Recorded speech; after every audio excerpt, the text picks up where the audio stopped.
Hello, everybody, and welcome to the Sorting Hat Podcast, the show where everything and anything can and will be sorted into the various houses of Hogwarts. I, as always, am your host, Michael Barryte, joined by my co-host, Brice. What's up? So frequently, you always have a bit associated with the theme, and this time you were like, I am going to not offend. You know we're in problematic waters, baby. Let's just do this before I say something wrong. Yeah, the basic conceit of the show is that we have an expert or fan of a subject, and then we take items within that theme and sort them into the various houses of Hogwarts. Today, we're joined by Daniel Sher, a rabbinical student. You're like so close to being a rabbi. So close to being a rabbi. It's been like a bajillion years of school. So. Yeah. And we actually know one another from elementary school. And like, as long as I've known you, I mean, your mother was one of my Hebrew school teachers. And then I remember in high school, it was a choice between, am I going to be a doctor or am I going to be a rabbi? What tipped you towards rabbi? Well, I actually took that question and went into college with it and couldn't decide. So I got a degree that would either allow me to become a doctor or allow me to become a rabbi. By doing a Bachelor of Science in Psych and a Bachelor of Arts in Religious Studies. And then after college, I was running this camp and I realized that like I got up in the morning excited to teach kids and teach people about Judaism, about culture and about community. And it became a much more obvious decision that if it's what gets you out of bed in the morning, that's definitely the right move. Yeah. And I mean, even like in retrospect, it makes sense to me, at least, like as an outsider, because you were always doing USY and always in leadership roles within the community. I was very involved with community. And I don't know if you know this, but I was the only non-Black member of the Black Student Union in high school because they liked that my yarmulke matched my shirt. So I just want to point that out. Like I've been pretty fly for a Jewish guy for a while now. Right. Yeah. Right. So we are going to be sorting Jewish holidays. And so, Reed, I have a feeling you'll be asking a handful of questions. I'll be probably learning a few things as well, because as raised, within the Jewish faith, I'm sure there are a plethora of things that that I don't necessarily know. So let's probably start with, I'd say, from the list you gave me, let's start with Passover. All right. Yeah. Well, before we do that, Reed, there's no way you're going to offend me. Like at all. Maybe you'll offend a listener somewhere, but like that's their problem. So like ask away, because I mean, the reality is there's a reason that rabbinical school is 5 years. There's things that I didn't know going into it. And there's plenty of things I won't know finishing rabbinical school. And a big premise of being a rabbi is that you consistently learn always. So if that's the case, questions, comments, all kinds of stuff, that's how you learn. That's the dialogue. And in Judaism, that's the way of learning. It's not really through a book. It's opening a book with another person and actually engaging in how you see it differently. And that like subtle conflict is the way that people learn.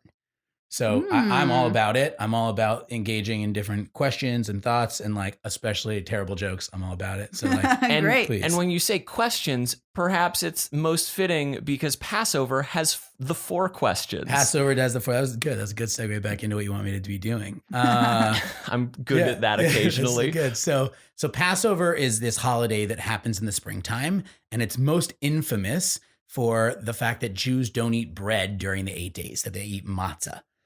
However, there's so much more to the Passover story. And for a lot of people, by the way, that makes them dislike Passover. Like in their opinion, oh my God, for 8 days, I can't eat bread, except for my gluten-free friends. They're like, yes, for 8 days, our family has to eat what we eat. So it works both ways. But essentially, Passover is a holiday in which we're recounting a story, right? What makes it different is that it's the storytelling holiday. Even though Jews tell stories all the time, the Torah is a compilation of stories. Passover specifically is telling a story. The mitzvah, the commandment on Passover is to tell the story and remember what it was like for our ancestors to be slaves so that we have a check on reality. So like it's an incredibly wise and deep holiday, and it's done around a dining room table, right? And there's a comfort to that. Unlike most of the other holidays we'll look at on this list, Passover is not necessarily done in the sanctuary, though there are prayers that they are done. It's primarily done around the table at the Seder, at this service that's all about order and regiment and remembering to do the same steps every year. And so there's something really reflective and deep about that I find powerful. Mm-hmm. It's also from a personal level, my family always comes together. My entire extended family comes together on Thanksgiving and on Passover because it really is a community-driven event. It's one that celebrates like life and togetherness, and at least for me personally. No, for sure. And the next holiday that we'll look at, so we'll shelf it, but I'm just going to say it. People expect that Yom Kippur is the most attended holiday of the year because it's the high holiday. But the data actually shows that Passover is the most widely celebrated holiday. And I think a big part of it is exactly that. It's like you're sitting around a table with your family and friends, and you're celebrating the fact that you can sit around the table with your family and friends. Like it's another way of giving thanks. And we're pushing it one step further by simulating some of these different issues.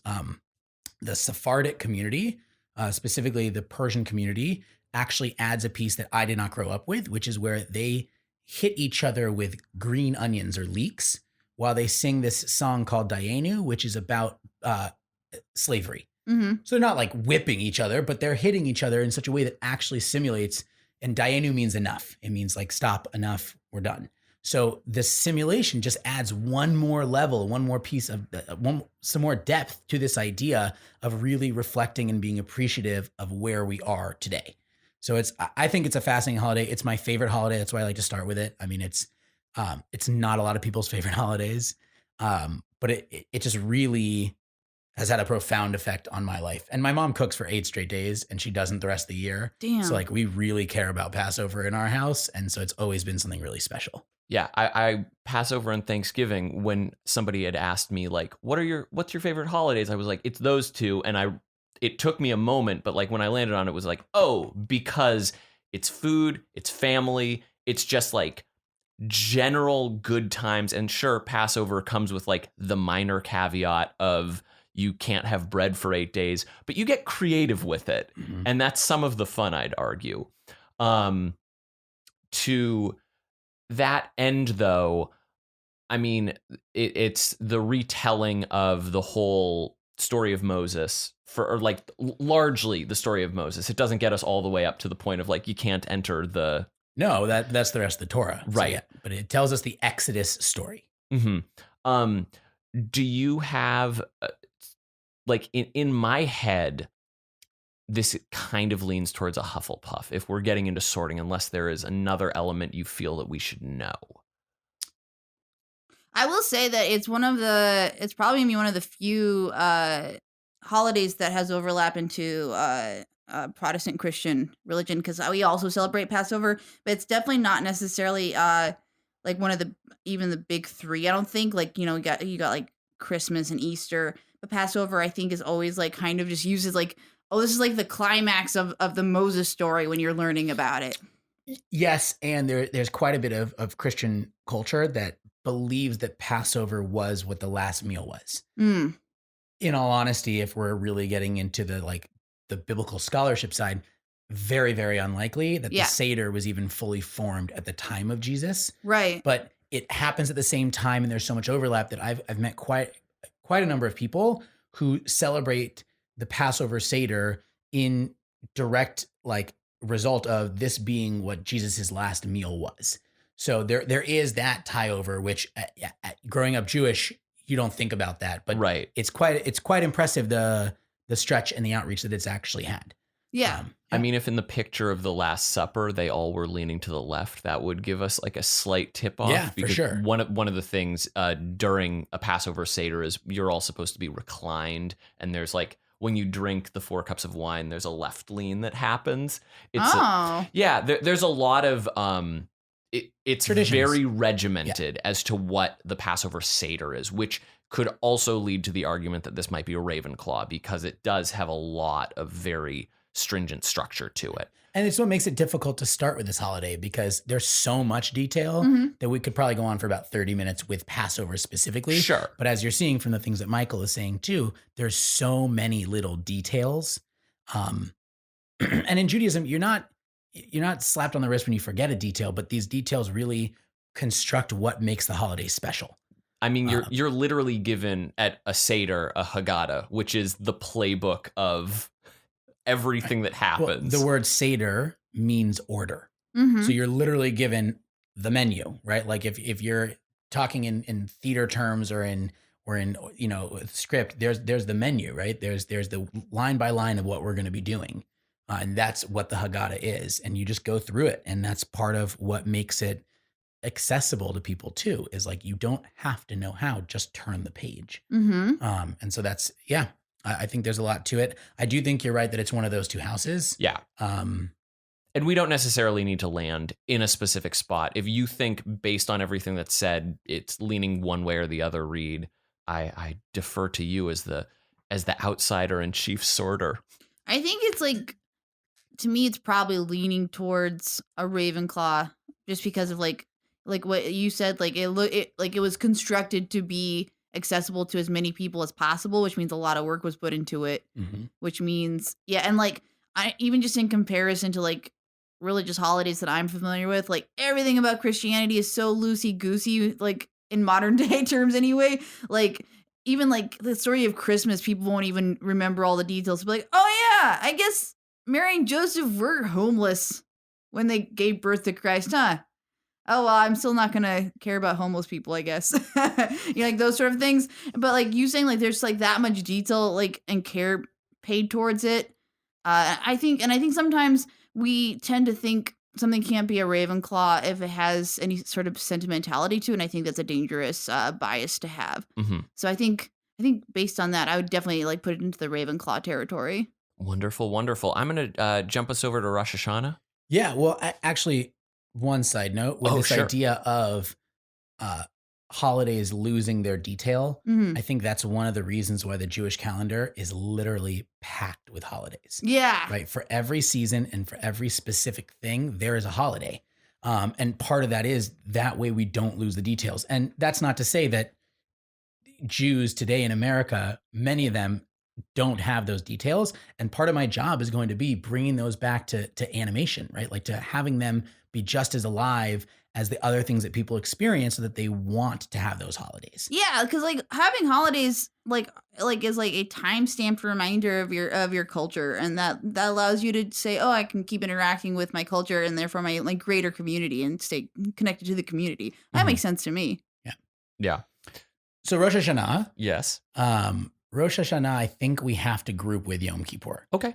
Because essentially, though it's a separate holiday, the two are like very much connected. And I can't imagine in theory, though we have our biases about them, that they actually would end up in different houses. So the you gotta leave your biases at the door right now, people. We're not going to do it.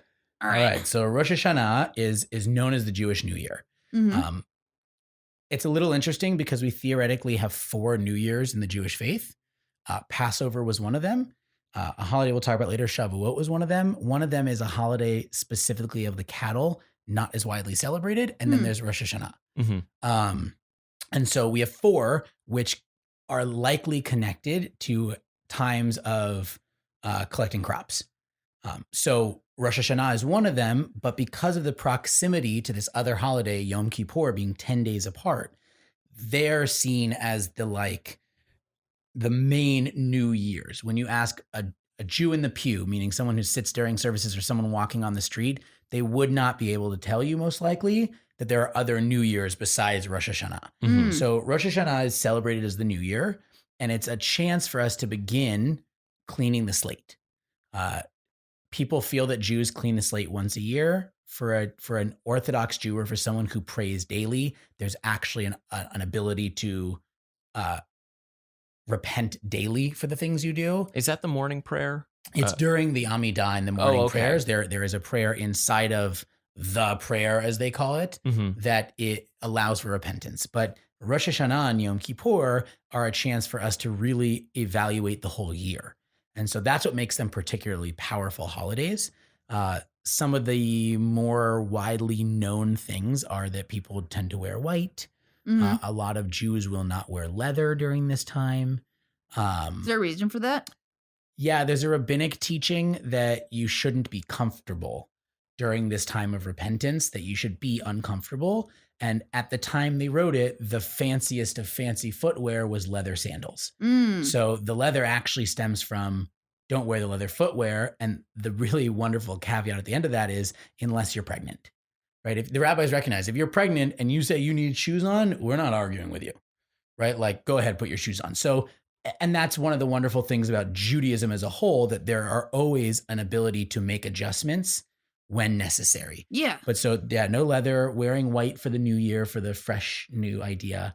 Rosh literally means head. So it means the head of the year. Mm-hmm. And we start this process of self-reflection. And so we blow the shofar, which is the thing that everyone remembers of the high holidays is blowing the ram's horn. This is done as a form of communication, and there's different ways of blowing the shofar that in combination are kind of the classic sound of what people remember. And this blowing of the shofar, this piercing sound of, like, imagine just like the most raw and pure version of a trumpet, right? That sound is supposed to penetrate into your soul and begin this repentant process. So it's a really wonderful holiday because people show up and they gather together and they recognize their mistakes and they mourn for those who they've lost in their life. And there's so much depth to this holiday, a lot of which I think is because professional Jews are worried that other congregants aren't going to show up other parts of the year. So they've really emphasized a lot onto these high holidays. So they're carrying a very heavy load. And that's Rosh Hashanah. And we'll go over to Yom Kippur for a minute so we can kind of group them together. Okay. Yom Kippur literally means the Day of Atonement. So instead of just saying, all right, we got one day, we start with Rosh Hashanah, then we have 10 days in between them, and then Yom Kippur. And the reality is, if you can repent in one day for everything you've done in a year, you are not going deep enough. There's no way you're really cleaning the slate and recognizing the things you've done wrong. So by having these 10 days in between, you have the chance to actually ask forgiveness from those who you've wronged. And the idea is that you're not going to get forgiveness from God and you're not going to clean the slate until those who you've wronged have accepted it. And that puts a lot of pressure on people, and it hopefully puts pressure on them all year to think, if I do something wrong, they have to accept my apology. And that should keep you a little bit more in a space of being a good person. And that's what's really powerful about these days. There's also it. Correct me if I'm wrong. With Yom Kippur, that's the one where, at least in our community, it was going out to the ocean and throwing bread in the water After Rosh Hashanah, as like a symbol of. Yes. So it's actually on day 2 of Rosh Hashanah, but you can do it in between. There's this practice called tashlich, which you take breadcrumbs or little strings in your pockets and you cast them out into the waters. And the idea is that you've accepted those sins in your life. You've had a physical manifestation, which is these crumbs, and now you're casting them away. And you're preparing to really do a full deep dive and cleanse into you and your soul and who you are. So yeah, that's generally done before Yom Kippur, as those 10 days of awe in between Rosh Hashanah and Yom Kippur. When you're making the reach outs and apologizing. Correct. It's like done right before you start that. So yeah, this is do you usually like end up like feeling pretty heavy by the end of it when you get to Yom Kippur? These holidays are exhausting. Yeah. And they're not exhausting because of choreography or because of timing. It's exhausting because, yes, if you're doing this right, you're doing a lot of self-searching and figuring out, like, take New Year's resolutions and add the layer of religiosity onto it. And that's essentially what we're doing here, is saying, I want to be a better person, but to be better, first I have to correct the mistakes I've made. And it's only made a little bit more intense because at the finish line on Yom Kippur, you fast that day. Yes. You are not eating or drinking for 25 hours. There are different arguments as to why. Some feel you are giving yourself that one last piece of suffering before repenting. Actually, a lot of the writing says that we distract ourselves with food.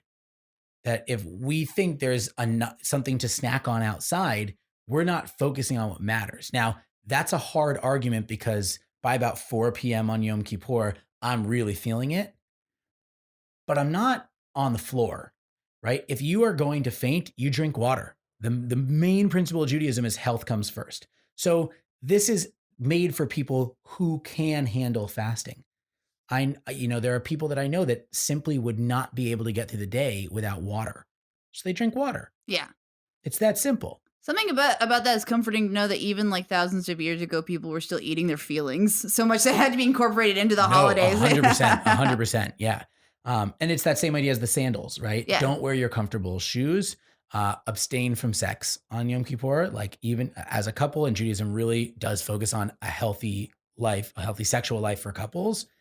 No sex on Yom Kippur. No just take a break. Can you just take a break from all the everything? Worldly things? Yeah. Everything that makes you like, you're not supposed to put on perfume or cologne that day. Like really do the bare minimum and then just sit in your mistakes and in your aspirations at the same time.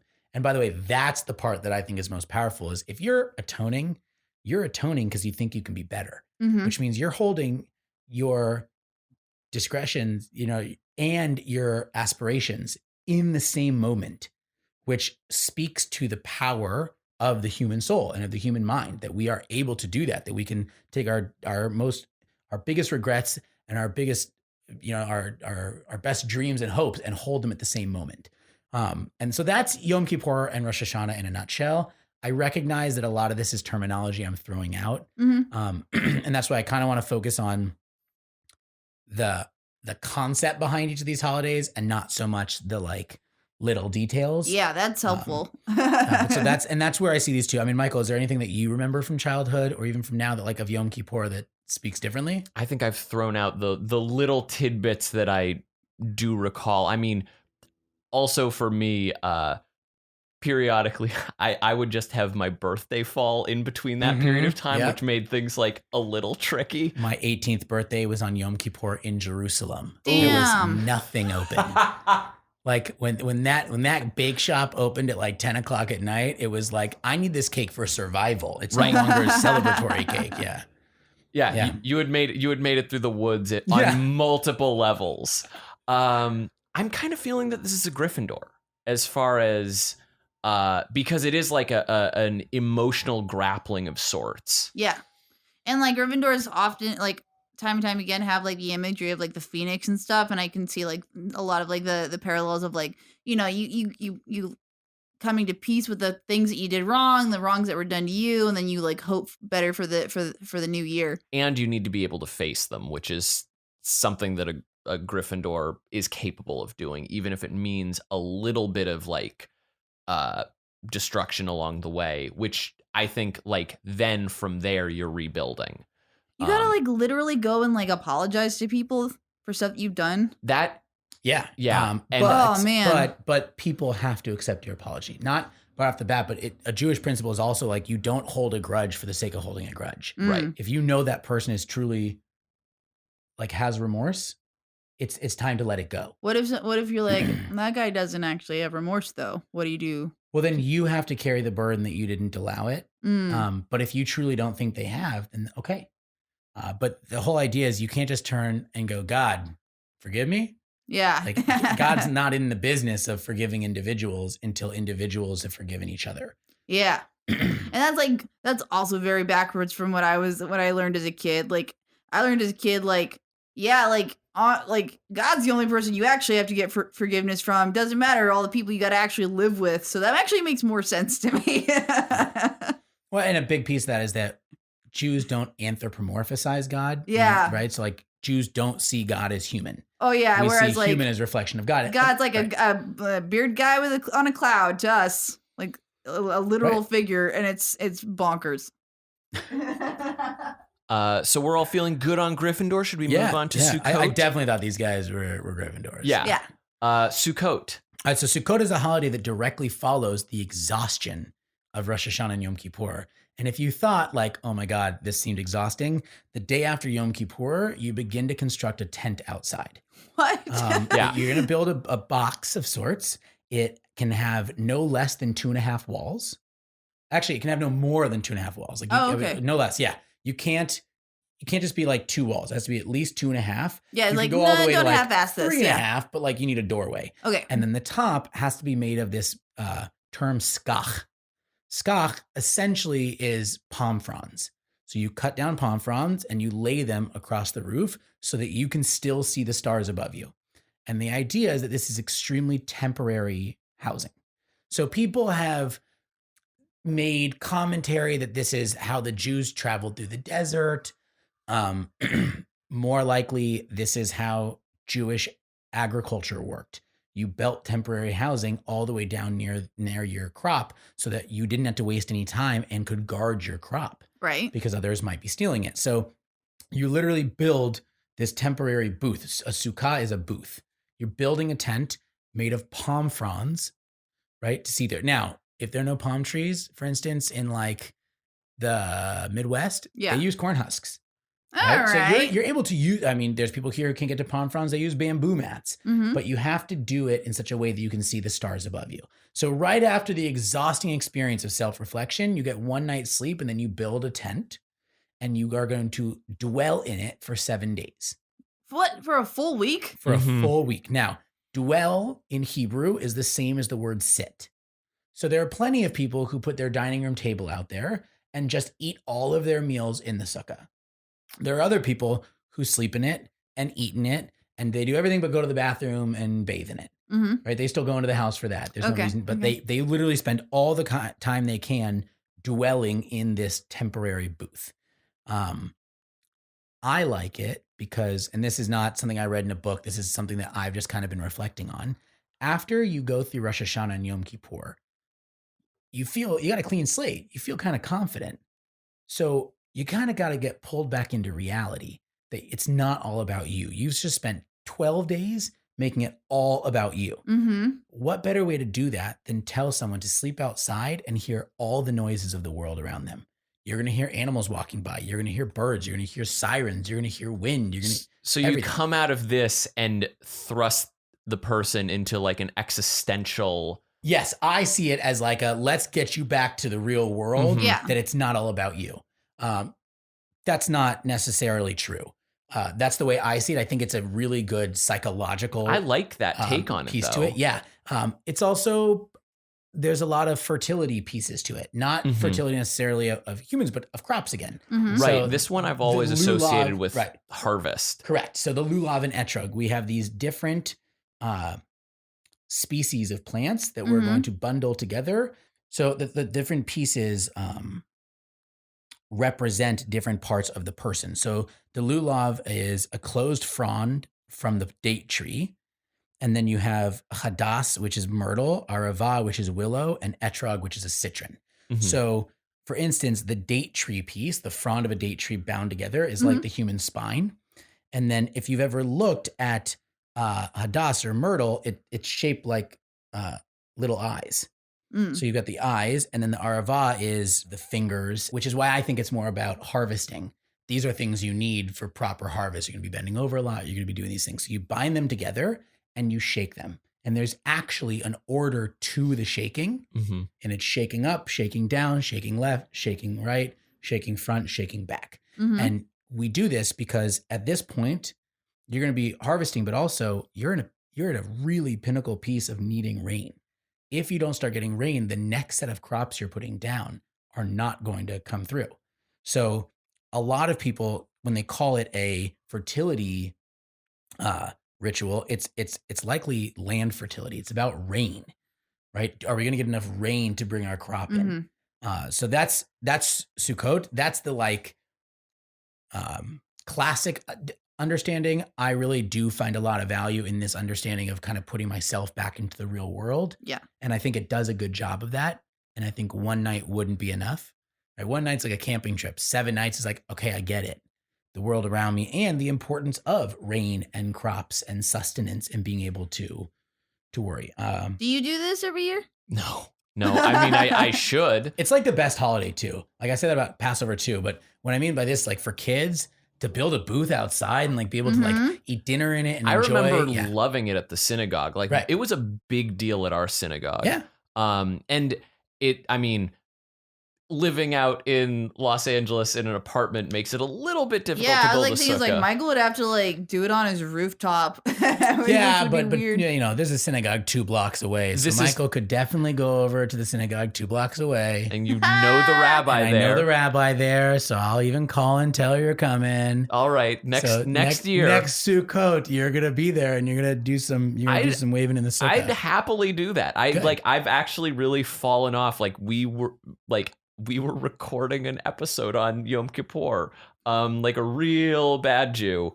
Whoops. Yeah. She's got next year to repent for that. Yeah. Episode. No. Trust me. It's December basically right now, and it's still fall. Still fresh. Me. Yeah. You better apologize to me. I was sinning with you and I didn't even know. Yeah, you were an accomplice.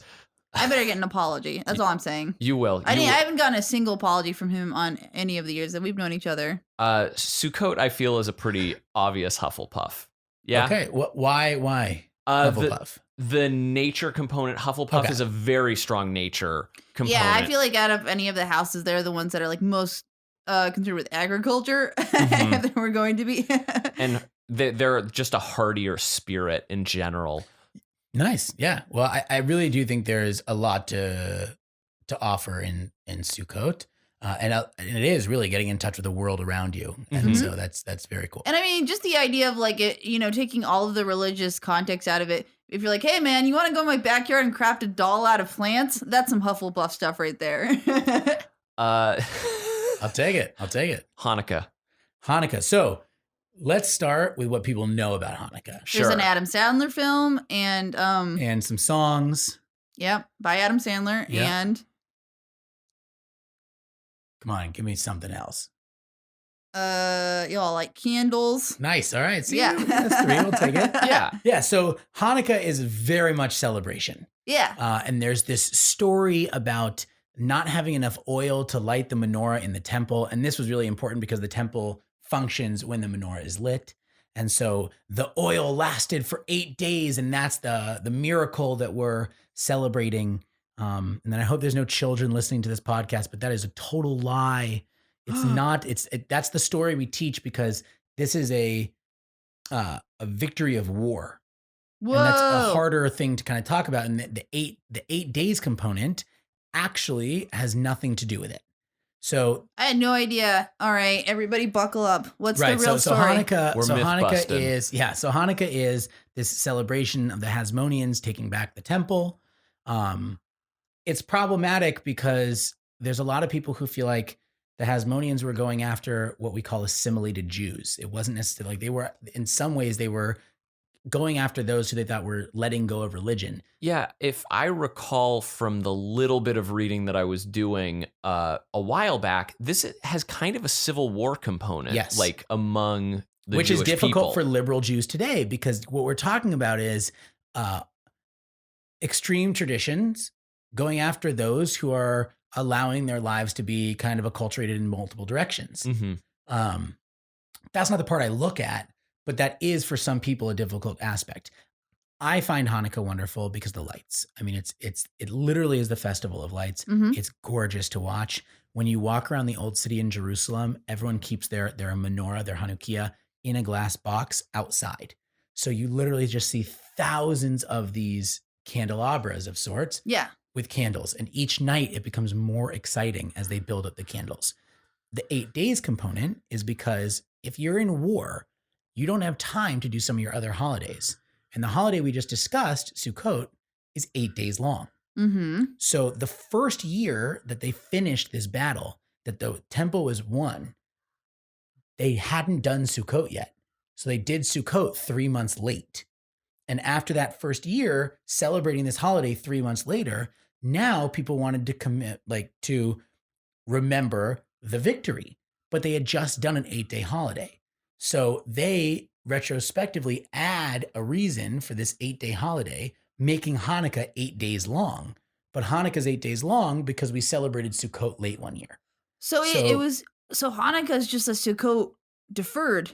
The essentially. first year of Hanukkah was a deferred Sukkot. Whoa. And they built the booth and they did it all in the middle of the winter. Then the next year, when they could do Sukkot on time, they still wanted to remember this victory and celebrate it.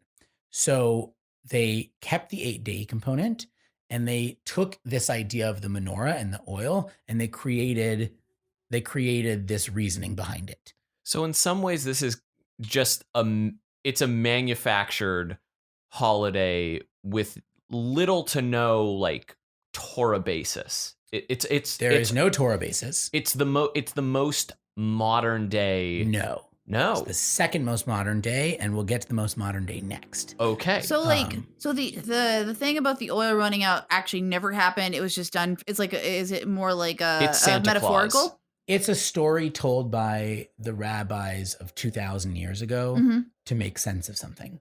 And it's not necessarily a bad thing because it's myth and it's fable, and it actually tells a story of hope and of will, but it's not. It's made up.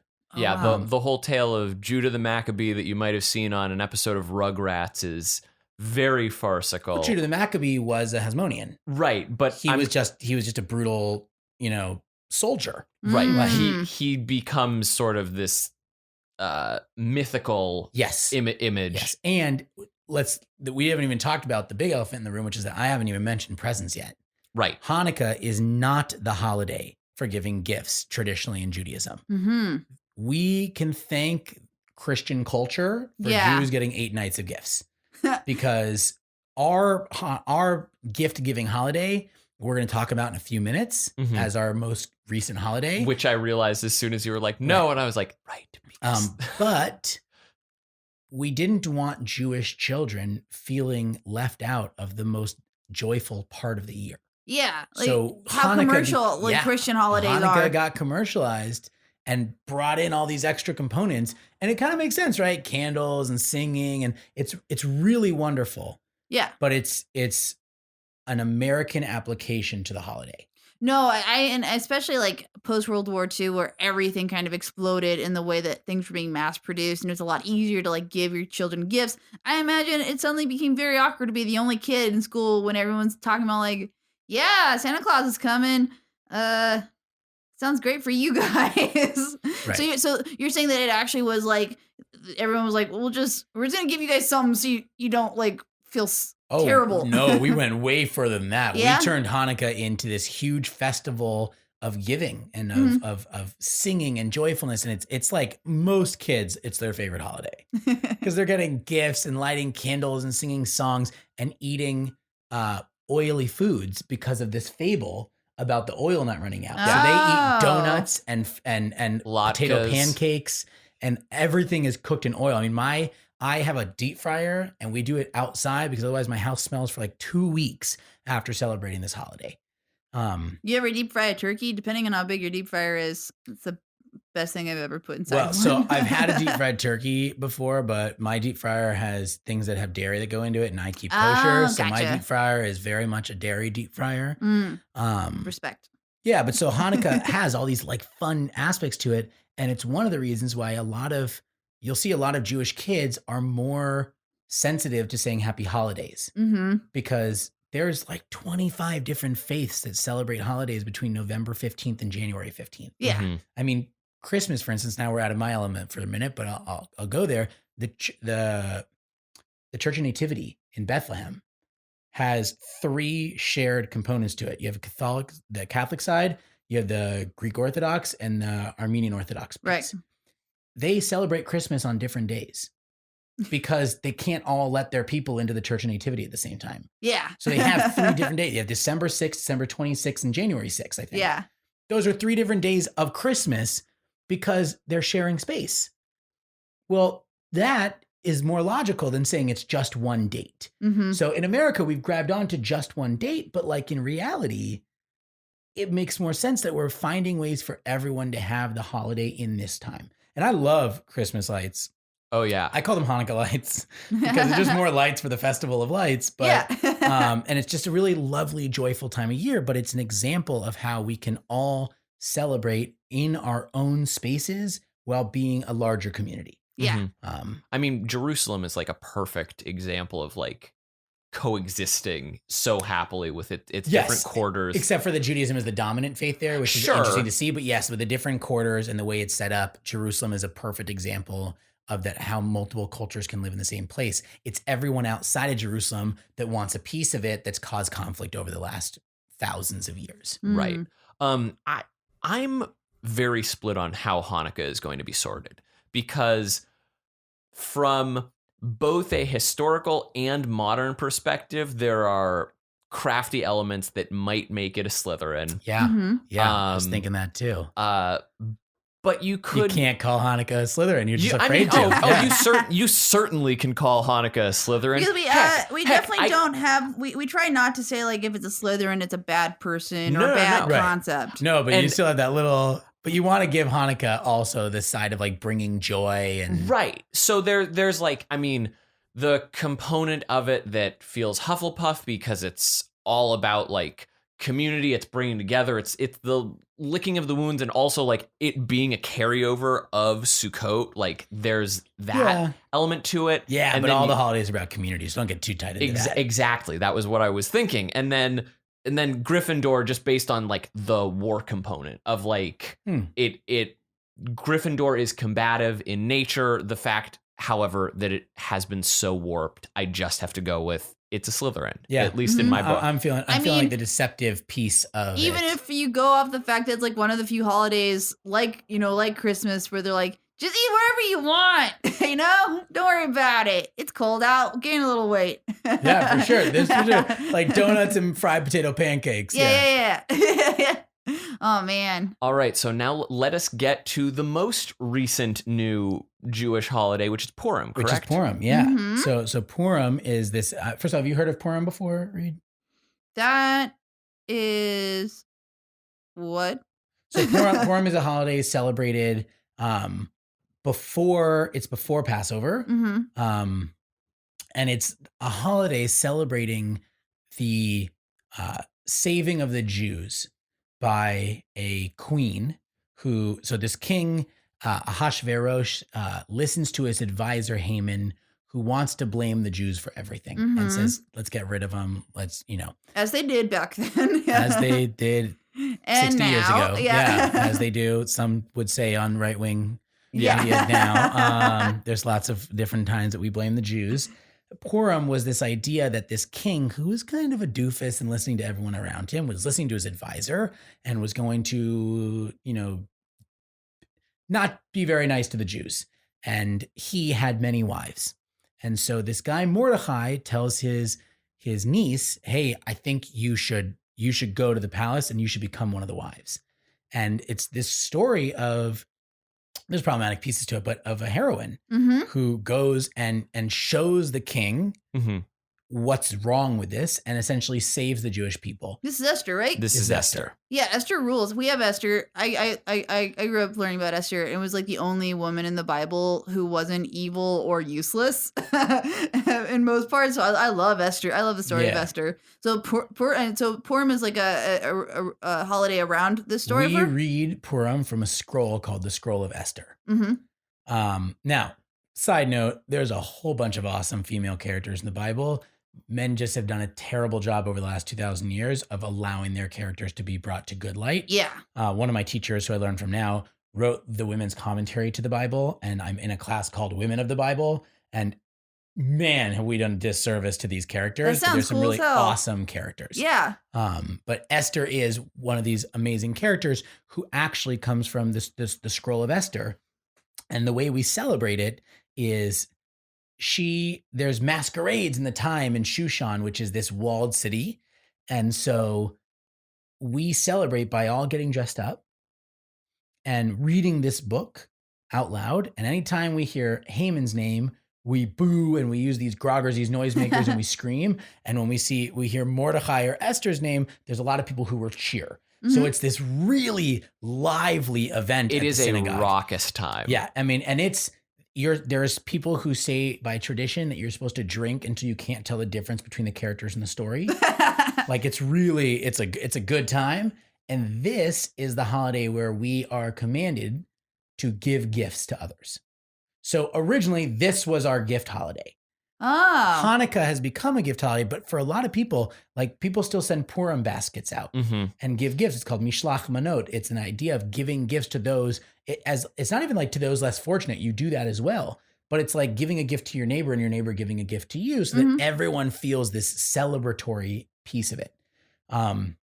It's not in the Bible at all, in theory. Right. It's post that. It also has components based off the masquerades that this is a Halloween almost of the Jewish people where we'd be dressing up. Today Jewish families who don't want to celebrate Halloween will use Purim as their chance. Right. Oh. Yeah. In Israel, all the like Halloween magazines that you see in America come out at Purim time.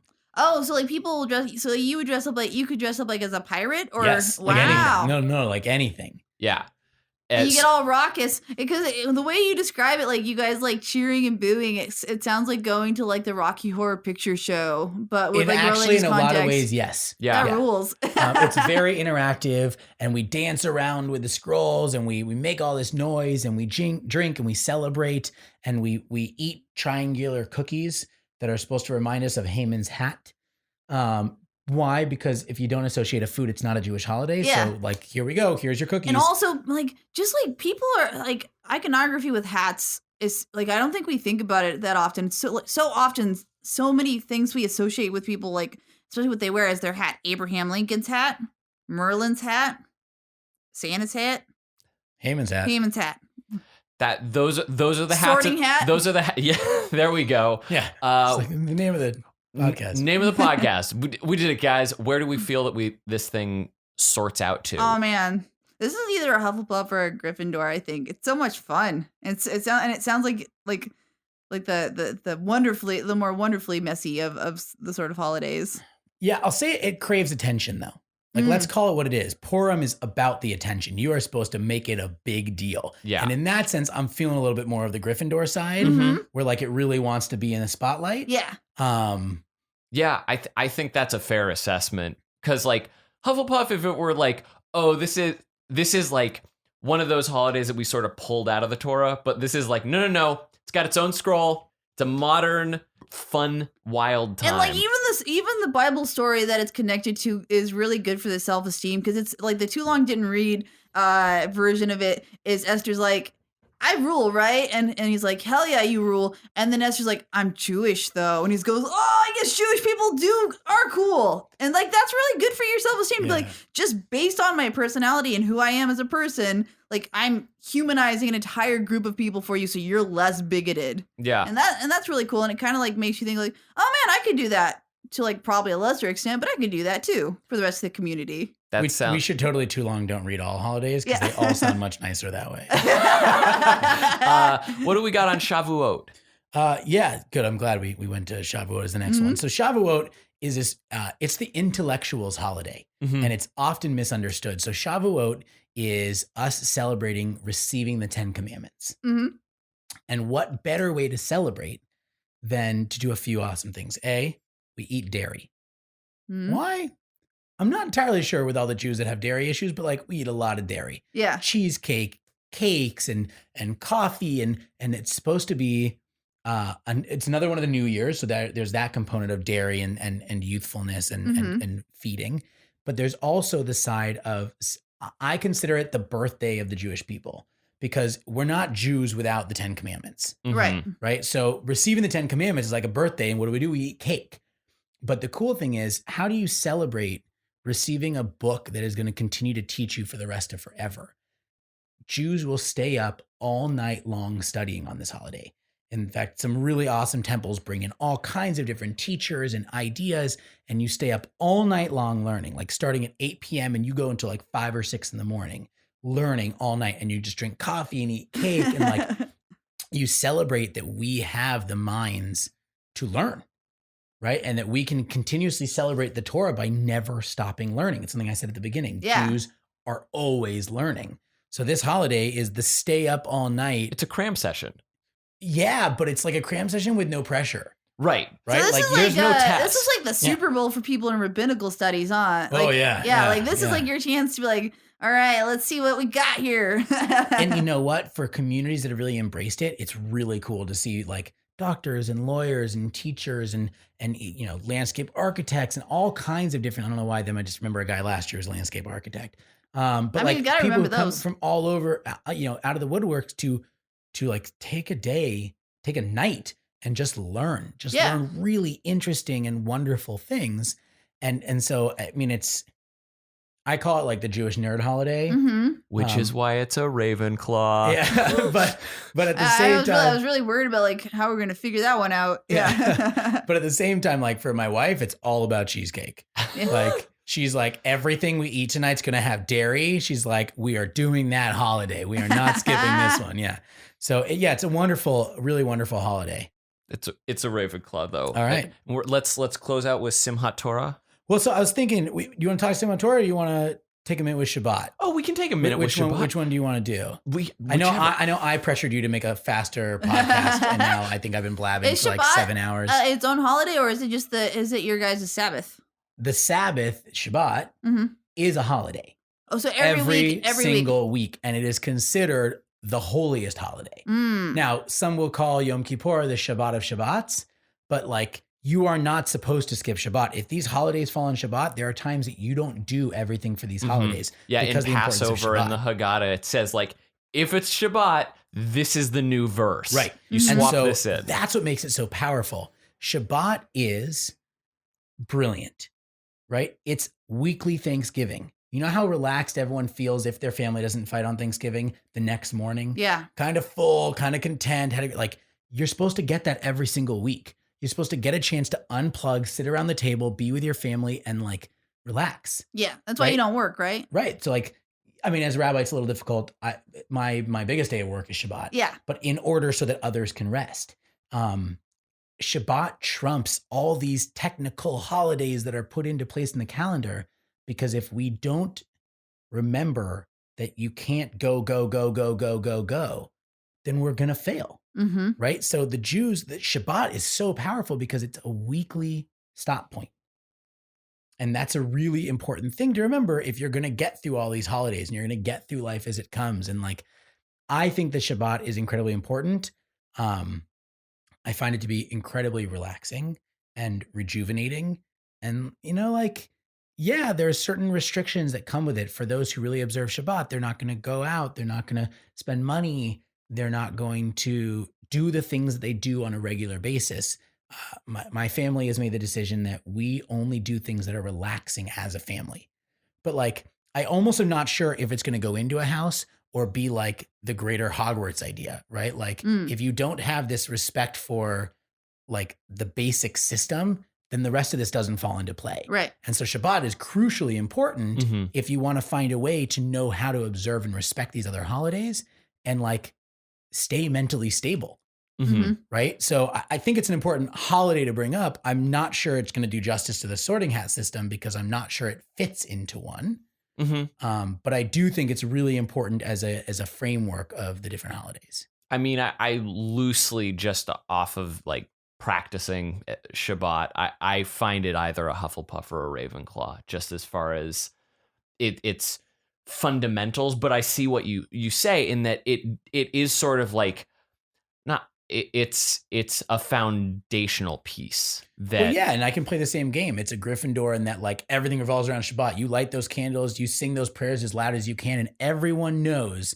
You go down to Pico Robertson, you know who's celebrating Shabbat. Yes. Those guys will walk across the street without a crosswalk, just being like, you shouldn't be driving, it's my Shabbat. Like, so that explained a lot of things to me just now. Right. Yeah. Luckily in Los Angeles, that is the neighborhood where there are a lot of people who are out on Shabbat going around, and they are not waiting for any crosswalk. I've always wondered, like maybe just grew up like being like, it doesn't matter. No, they're not all from New York. They like literally, because in their world, like the world is paused.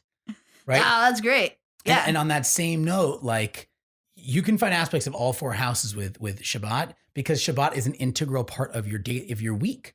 Yeah. Like it just fits in. And so that's why you kind of cater to Ravenclaw, Hufflepuff every time. It's pretty obvious, but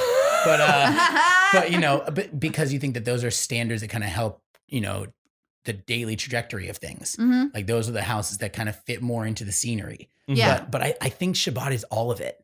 because it doesn't just fit into the scenery, right? I wear And a also, yarmulke. it's gotta be hard, especially the more like orthodox or conservative you are, to like be like, sorry, no matter what any of the rest of the world is saying, I'm gonna do this. So like, besides having that sort of like part, it being an integral part of your life, it also, I guess, takes a lot of nerve to, especially like in a more liberal world, a more progressive world, a more like not Jewish world, to be like, yeah, I'm gonna just do this. It's gonna be visible, and I'm going to stick to it no matter what anyone else says. Yeah, it's much easier to celebrate Shabbat in Israel Yeah. because everyone's walking down the streets. Whereas, like, everyone's yeah, doing that was my question. It's like, I imagine, like, being an American Jewish person is, like, culture, like, it has to have so many different, if not more pressures than, like, someone who's in Israel. Yeah, for sure. I mean, it is a very different experience. Yeah, because, like, I feel like I still feel a little bit weird. We didn't necessarily have the pause everything system of Sabbath on Sundays. I know it used to be that way, like in like Little House on the Prairie times, like you just were not allowed to do anything when you were like Baptist. But now it's weird to not know that I'm going to the same place every week because I don't practice anymore. And do y'all ever have like times where you're not able to like follow it as much as you want to and like just feel weird about it? Like you're on a Saturday and you're like, I gotta work.